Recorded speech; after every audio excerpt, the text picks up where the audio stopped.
Hello and good morning everyone. I hope you all are doing well और आपकी studies बहुत अच्छे से चल रही होंगी। तो आज हम डिस्कस करेंगे लिमिट का क्वेश्चन, जिसमें इंटीग्रेशन का कॉन्सेप्ट लगेगा। और ये क्वेश्चन या इस टाइप के क्वेश्चंस आपको एच टेट पीजीटी मैथमेटिक्स में देखने को ज़रूर मिलेंगे। मैंने इस टाइप के क्वेश्चंस को डी ट्रिपल एस बी के एग्ज़ाम में, एच टेट के एग्ज़ाम में, ठीक है, काफ़ी जगह देखा है, कैट के एग्ज़ाम में, नेट के एग्ज़ाम में। तो ये इस तरह के क्वेश्चन काफ़ी आते हैं। तो इस टाइप के क्वेश्चन को आज हम स्टेप बाय स्टेप डिस्कस करेंगे। चलिए रेडी हो जाइए अपना नोटबुक और पेन लेकर। सबसे पहले क्वेश्चन को समझ लेते हैं। हमें ये लिमिट सॉल्व करनी है जहाँ पे n टेंड्स टू इन्फिनिटी है, समेशन k 0 to n तक रन कर रहा है, k is running from 0 to n। तो इस क्वेश्चन में हमें ये पता चल गया कि k क्या है, k एक वेरिएबल है, क्योंकि इसी की वैल्यू हमें 0 to n तक पुट करके सम करना है। बिकॉज जो ये साइन है ये समेशन का साइन होता है, ये जो है ये समेशन है पूरा। ये समेशन रिप्रेजेंट कर रहा है सम को। कौन से सम को? जब हम इस गिवन फंक्शन में k की वैल्यू 0 पुट करते हैं, फिर 1, फिर 2, अप टू k हमारा क्या हो गया, वेरिएबल हो गया एक।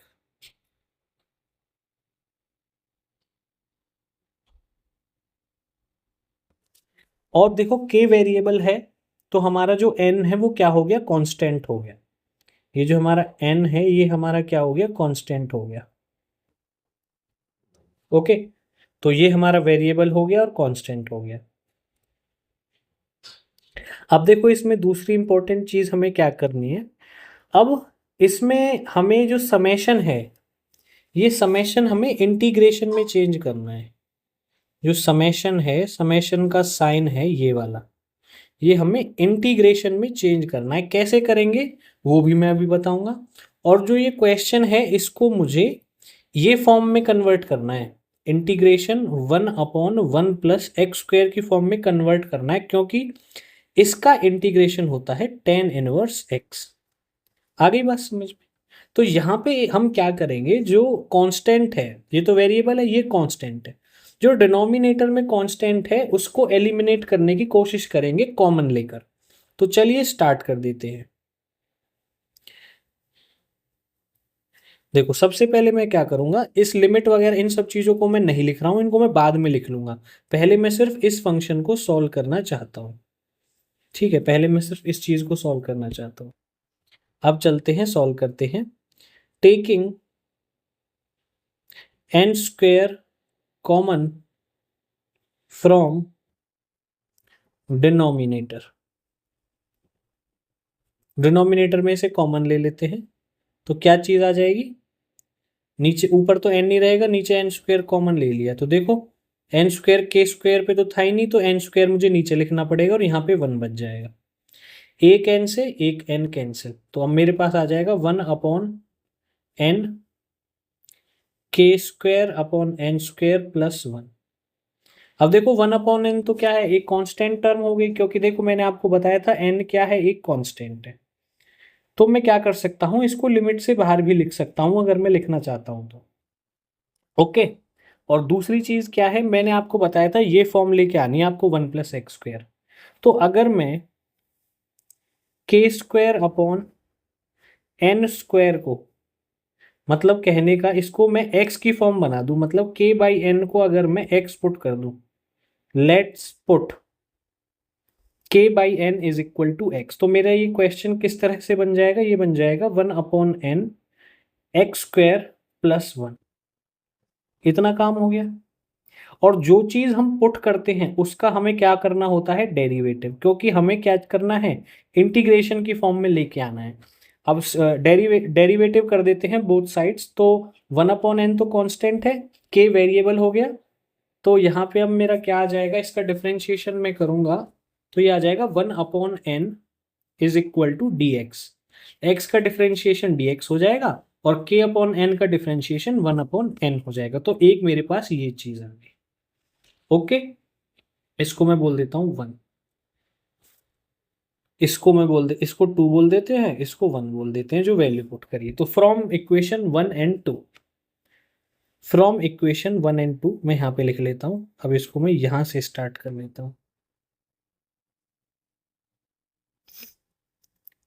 फ्रॉम इक्वेशन 1 एंड 2, 1 एंड 2 से अब मैं क्या करूँगा, इसमें इन दोनों का यूज करके जो मेरा क्वेश्चन था इसको थोड़ा मॉडिफाई कर दूंगा, और अब जो भी लिमिट समेशन है सब चीज को मैं लगाने वाला हूँ। ओके, तो अब मैं समेशन लगा लेता हूँ। पहले समेशन था क्वेश्चन में, यहाँ पे जो लिमिट थी वो n टेंड्स, यहाँ नीचे लिमिट लिख लेता हूँ, limit n tends to infinity, और समेशन था k इज इक्वल टू 0 से लेके n तक। और अब मेरा क्वेश्चन क्या बन गया, 1/n की जगह पे मैं यहाँ पे 1/n की जगह पे मैं dx पुट कर दूंगा, और 1/x² + 1 आ जाएगा, 1/x² + 1, और यहाँ पे आ गया dx। क्लियर हो गया। लेकिन अभी इंटीग्रेशन नहीं बना है, अब मुझे समेशन को इंटीग्रेशन में चेंज करना है। कैसे चेंज करूंगा, जो समेशन की वैल्यूज हैं इनको पुट करूंगा, जो समेशन की वैल्यूज हैं इनको पुट करूंगा मैं करने के लिए, चेंज करने के लिए, ठीक है ना। और समेशन की जो वैल्यूज हैं ये इसमें पुट होंगी जो हमने अपनी तरफ से x की वैल्यू पुट करी है, जिसको मैंने x से रिप्लेस किया है। तो उसको मैं यहाँ पे आपको करके दिखा देता हूँ। हमने x is equal to k/n किया था। अब देख लेते हैं for k is equal to 0, k is equal to 0 के लिए ये चीज क्या बन जाएगी, 0/n इज इक्वल टू 0। अब कर लेते हैं for k is equal to, k कहाँ तक जा रहा है, n तक जा रहा है, तो k की वैल्यू n के लिए, तो ये हो जाएगा n/n इज इक्वल टू 1। तो ये मेरी क्या हो गई, ये मेरी क्या हो गई, लोअर लिमिट, लोअर लिमिट।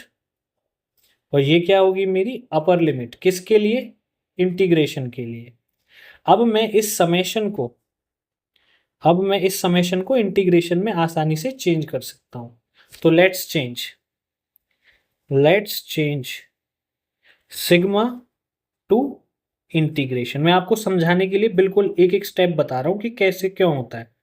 तो यहाँ पे अब ये क्या बन जाएगा, इंटीग्रेशन लग जाएगा, डेफिनेट इंटीग्रेशन वाला क्वेश्चन बन जाएगा अब ये। और ये आपका जाएगा लोअर लिमिट 0, अपर लिमिट 1, चला गया। और फंक्शन हमारा क्या बन गया, 1/x² + 1 dx। क्लियर हो गया। और लिमिट चेंज कर दी मैंने, ठीक है ना, limit n tends to infinity थी ना। अब ये लिमिट से n तो हट ही गया, n को तो देखो मैंने एलिमिनेट कर दिया, इसलिए लिमिट अपने आप ही हट जाएगी। ओके की रिपोर्ट हो गई, क्योंकि 1/n को तो मैंने रिप्लेस कर दिया dx से। ओके, चलिए अब आगे सॉल्व कर लेते हैं। ये किसका फॉर्मूला बन गया इंटीग्रेशन में, सबसे पहले स्टार्टिंग में ही बताया था tan इनवर्स x का। तो इसका हो गया आपका tan इनवर्स x, और लिमिट्स पुट करनी बाकी हैं अभी, सॉरी लोअर पार्ट और अपर पार्ट, लोअर लिमिट और अपर लिमिट हो गया। तो अब 1 की tan इनवर्स x की वैल्यू, इसको कैसे सॉल्व करते हैं, अपर value minus lower value. x की जगह पे पहले अपर वैल्यू पुट करेंगे तो कितना आ जाएगा, tan इनवर्स 1, फिर लोअर वैल्यू पुट करेंगे tan इनवर्स 0। tan इनवर्स 1 कब निकल के आता है, tan इनवर्स 1, tan इनवर्स 1 कब होता है, मतलब या फिर ऐसा करो 1 को किससे रिप्लेस कर सकते हो, tan π/4 से कर दो।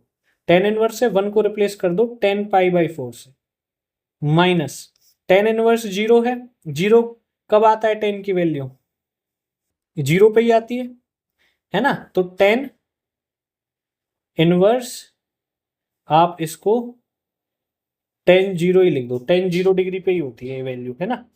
तो tan इनवर्स से ये tan कैंसिल, tan इनवर्स से ये tan कैंसिल, और क्या आ जाएगी चीजें, यहाँ पे आ जाएगा बस π/4 बचा हुआ है हमारे पास। यहाँ पे क्या बचा हुआ है, 0। आंसर कितना आ गया, π/4, और π/4 ही आपका क्या हो जाएगा, आंसर हो जाएगा। क्लियर हो गई बात। तो प्लीज आप वीडियो को पॉज करके स्क्रीनशॉट ले सकते हो या नोट डाउन कर सकते हो, बिकॉज अगर आप नोट डाउन नहीं करोगे, स्क्रीनशॉट नहीं लोगे, तो कुछ टाइम बाद आप इस पूरी चीज को भूल जाओगे। सो ये क्वेश्चन काफी ज्यादा इंपॉर्टेंट रहेगा आपके लिए। सो प्लीज इसको अच्छे से नोट डाउन कर लीजिए, समझ लीजिए, कहीं पे कोई डाउट है तो वीडियो को दोबारा प्ले करके आप इस चीज को क्लियरली समझ सकते हैं। तो चलिए मिलते हैं आपसे अगली वीडियो में, तब तक के लिए take care, bye bye and have a great festive season. Take care.